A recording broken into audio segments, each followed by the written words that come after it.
Sa ikasampung anibersaryo ng 2016 Arbitral Award, bumisita si Defense Secretary Gibo Teodoro sa Pag-asa Island na inaangkin ng China kahit bahagi ito ng Palawan.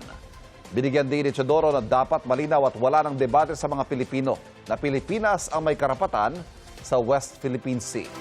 May unang balita si Rafi Tima. Espesyal ang pagbisitang ito ni Defense Secretary Gilberto Teodoro sa Isla ng Pag-asa sa Munisipalidad ng Kalayaan.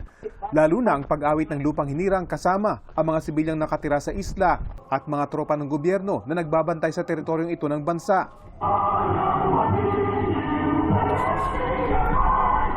Ayon sa kalihim, 10 taon matapos ilabas ng Arbitral Tribunal ang kanilang desisyon na nagpapawalang bisa sa 9-dash line ng China. Marami na anyang nangyari, pero marami pa ang kailangang gawin. Na-isolate ang China dito sa buong mundo. Secondly, namulat ang ating mga kababayan sa importansya ng karagatan.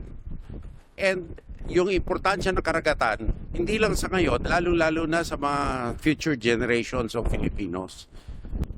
However, for the next 10 years, we have to move double time.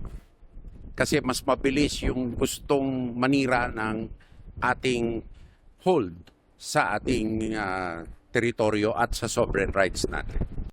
Bukod sa simbolikong flag raising, namigay din ang kalihim ng food pack sa mga residente. Ipinag-utos na rin daw niya sa Western Command ng AFP na tumulong sa mobility ng mga taga-Pag-asa, na isa sa pangunahing problema ay access sa isla, lalo na pag masama ang panahon.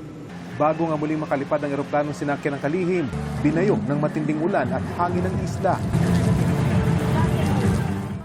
Ayon sa kalihim, dapat maging usaping politikal ang issue ng West Philippine Sea sa gitna ng patuloy na pagbabaliwala ng China sa arbitral ruling. Lahat naman ng issue na sa publiko ay political. Huwag lang gawing partisan political issue na nagsasalungatan ang view natin dito sa West Philippine Sea. Let there be no debate kung sino may-ari nito.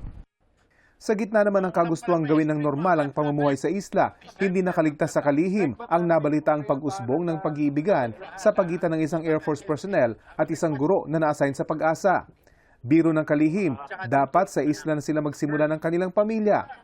Nagkakilala sina Airman 2nd Class Clyde Enriquez at Teacher Lucky Bulante nang kapos sila ma-assign dito isang taon nang nakakaraan. Sa Disyembre, nakatakda na silang ikasal. Wala po talaga akong balak mag-boyfriend dito.